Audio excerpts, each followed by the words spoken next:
the silence beyond time. Loki sits upon the throne of the loom of eternity, the vast tree of timelines pulsing like veins of light across endless darkness. His green aura weaves threads of existence together, keeping the multiverse alive. Yet, he's utterly alone. Every universe thrives because of him, but he can no longer be part of any of them. He whispers to himself, to rule everything is to belong nowhere. This scene shows Loki's divine power, but also his human grief. Cracks in creation. Across the loom, fractures begin to appear, small at first, then growing. Time ripples, echoing like heartbeats out of rhythm. Loki senses something is distorting his story. He sees flashes, timelines imploding, people vanishing mid-sentence. A cosmic disturbance beyond his reach whispers in the void. Even stories can be unmade. The ghost of the TVA. In another corner of existence, the TVA still operates, a hollow version of what it once was. Mobius, B-15, and OB struggle to maintain order. They detect anomalies, timelines flickering and disappearing without warning. OB's instruments show readings outside of time itself. He mutters nervously, someone's tampering with the code of reality. A visit from the past. Through a temporal rift, Sylvie reappears in the TVA control room. She's older, weary, and carries a strange scar glowing with temporal energy. She warns Loki's friends, something is devouring realities. It's not Kang, it's worse. When Loki appears through a projection, Sylvie's eyes widen. She can't believe he's become part of the machinery he once swore to destroy. The name whispers through time. As Sylvie and Loki investigate, they find ancient remnants of Kang's technology fused into the fabric of time. OB decodes a repeating signal, a name carved into temporal space, the Chrono King. He's a version of Kang erased from history by He Who Remains, now existing beyond time.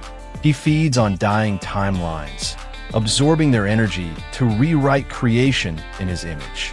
The Council of Gods, desperate for help, Loki reaches out through time to other divine beings, Khonshu, Bast, and a distant echo of Thor from a future Asgard. They appear in a grand, collapsing chamber of gods. They all share the same warning. Mortals no longer pray. Worlds are vanishing. Belief itself is dying. Bast tells Loki, even gods fade when no one remembers them. Loki begins to realize that stories are what give gods meaning, not power. The weight of divinity. Haunted by this truth, Loki descends to a mortal world under disguise. He watches people live ordinary lives, moments of love, laughter, and loss. He helps a child fix a broken toy, and for the first time in eons, he smiles sincerely. He realizes that the beauty of life lies in its impermanence. The scene is soft, melancholic, beautifully scored, showing Loki's humanity. The return of Mobius. Mobius finds Loki in this mortal world. Over a cup of coffee in a quiet diner, he tells Loki, "You gave us freedom, but what does freedom mean without purpose?" Loki confides that he feels trapped, a god chained to eternity. Mobius gently replies, then maybe the real trick is learning to let go. Their friendship rekindles, grounded in nostalgia and bittersweet warmth. Fractured loyalties. Back at the TVA, a rebellion brews. Some agents worship Loki as the savior of time. Others see him as a false god, keeping the multiverse on life support.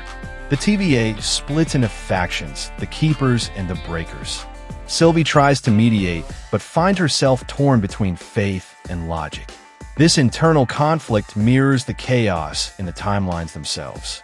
Sylvie's stand. Driven by guilt for killing He Who Remains, Sylvie seeks redemption. She forms a small rogue team and ventures deep into forgotten time to find the Origin Knot, a mythical point said to be the birthplace of all timelines. She believes destroying it will stop the Chrono King's corruption, even if it erases everything. Her conviction terrifies Loki. She's ready to do what he cannot. The rise of the Chrono King. The Chrono King reveals himself in the heart of the Nullverse, his body shimmering with fragments of erased universes. His voice is calm, deep, and godlike. "You saved the multiverse, Loki, but you trapped it. I will set it free." He manipulates the TVA rebels, turning them against Loki. His army of time reavers floods the loom, feeding on its golden threads. The war of infinite reflections. War erupts across realities. Every version of Loki, Sylvie, and Kang collide. A chaotic battle of reflections and contradictions. Imagine thousands of Lokis fighting, debating, even betraying one another. Loki Prime realizes that he's fighting not enemies, but himself. Every choice, every regret, every shadow of who he could have been. The fall of the loom. As the battle reaches its climax, the loom begins to collapse.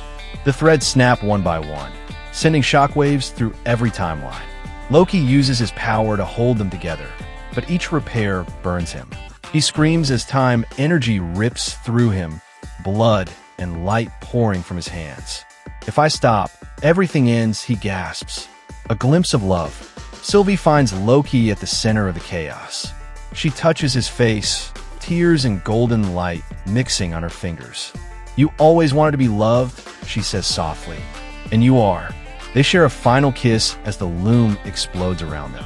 For a brief moment, they see each other not as gods or monsters, but as two broken souls who finally understand one another. The death of time. The explosion destroys the loom completely. Time stops. Reality freezes in silence. Loki drifts in a white void, surrounded by fragments of what once was. He sees Mobius' laughter, Sylvie's smile, Thor's embrace, fading memories dissolving into light. He is the last being left, standing in a universe without time. The last choice.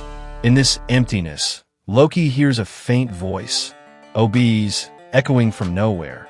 Stories make meaning. Loki. Without them, there's nothing.